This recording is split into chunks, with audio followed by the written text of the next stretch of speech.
In this video, we're going to learn how to solve problems involving critical points, minimum points, and maximum points of a function. And after going through this video, you'll be able to solve problems involving critical points, minimum points, and maximum points of a function. So ensure you stay with me till the very end of this video. I'm going to simplify it for you guys. Okay, so let's go into the details of this video. Now, let's look at this example I have here and solve it together. So example I have here says given f of x equals 2s cubed, okay, minus 3x squared plus 1. So we have to find the critical points of this function. Okay, now note that on that word for critical point is stationary point. So it's either it's a critical point or stationary point. The two words mean the same thing. Don't be confused when you hear stationary point. It's talking about critical point as well. Okay, now note that at critical point f prime of x equals 0. Now in calculus, on that thing I used to replace f of x is y. So either you use f of x or use y. So let me replace f of x with y here. That's y equals 2x cubed minus 3x squared plus 1. Right? Now, since at critical point f prime of x equals 0, that's the first derivative divided by the x equals 0. So the derivative of this function, the y over ds equals, so when you differentiate, they're going to have 6x squared minus 6x. When you differentiate the constant plus, when you give it 0 equals what? 0. Right? Okay, so now let's factorize this guy. When you factorize it, you're going to have 6x in brackets x minus 1 equals 0. So that means we are going to have two answers for the value of x. So when you equate them to 0, so what you are going to have 6x equals 0 or x minus 1 equals 0. So that's what you're going to have. Okay, so when you divide both sides by 6 to make the subject formula here, x will be 0. When 0 divides the number, it will give you 0. Now this one, when this one crosses over the equality sign, change to plus, now x is 1. So when x is 0, the critical point of x will have it to be 0 and 1. Alright? So now let's get the critical points of y. But before we do that, let's verify if we are correct, because at critical point f prime of x equals 0. So let's check if we're going to have 0 when we substitute these values in this derivative of it. So when you put 0 here and put 0 here, you still get 0. 0 square is 0. 6 times 0 is 0. So it still gives you 0. When you put 1 here, 1 square still give you 1. 6 times 1 is 6 minus, when you put 1, it still give you 1. 6 times 1 still give you, so you are correct, guys. Now let's get the critical point of y. Since I got it for x, so that means we're going to substitute these values in this function and get it. So let's do it here.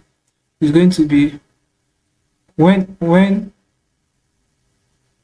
x equals 0, y equals, so let's substitute. You're going to have 2 in bracket 0 cubed minus 3 in bracket 0 square plus.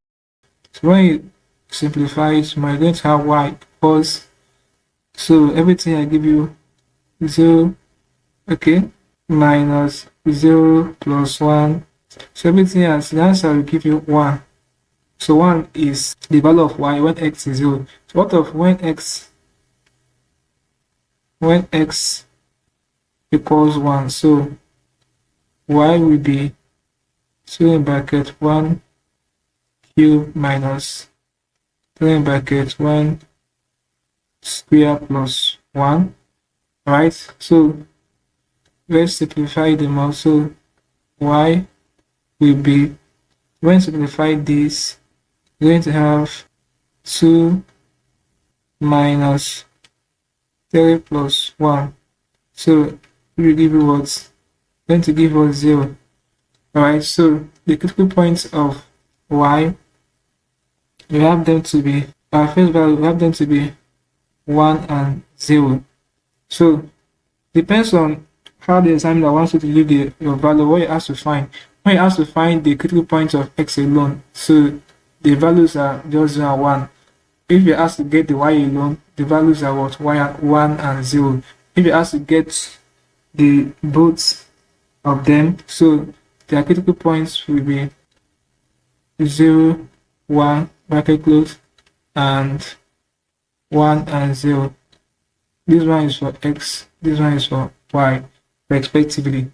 Okay, so before we round off with this video, let's quickly look at how to find minimum and maximum points of a function. Okay, now guys, note that at minimum points and maximum points, that's what we use to verify it. We call it second derivative test.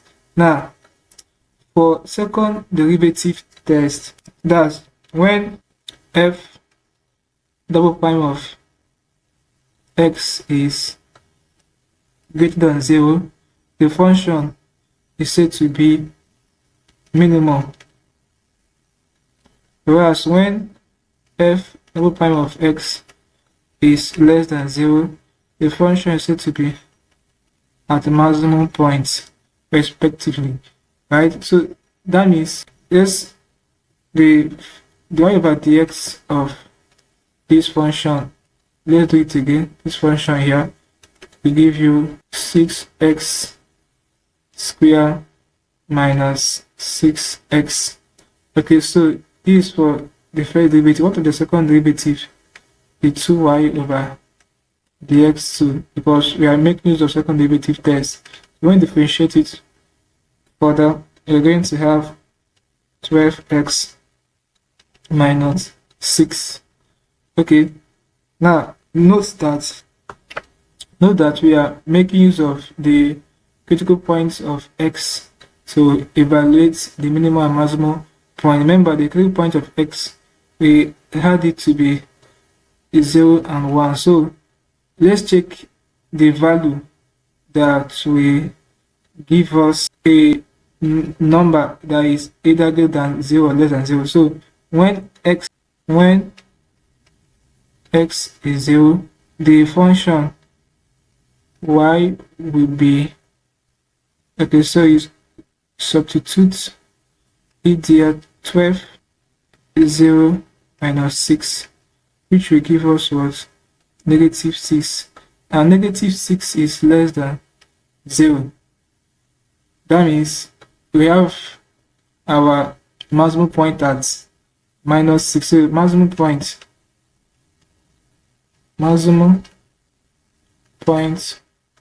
of the function equals to minus 6. Whereas when x is 1, the derivative, second derivative, y double prime will be, okay, so let's substitute it. Sorry, let me correct something. Okay, we are good to go. So it gives you 12 in brackets 1 minus 6. So 12, so this will give us 12 minus 6, will give us was 6, which is greater than 0. This one is less than 0. So since it's greater than 0, this is the maximum, this is the minimum point, sorry, minimum point of the function. Why the maximum point of the function is minus 6, the minimum point of the function at x is 6. So guys, this is how you can basically find critical points, minimum points and maximum points of a function. I hope you learned something interesting. And with this, we are come to the end of this class. If you are new to the channel and you have not yet subscribed, show the subscribe button now to subscribe to the channel. Also like, share, and comment on this video to tell me how you feel regarding what you have learned from this class. If you seem to have any specific questions to ask, feel free to leave a question at the comment section below, and I'll be sure to give you a response. That's it for this class, guys. Thanks for watching. See you in my subsequent video.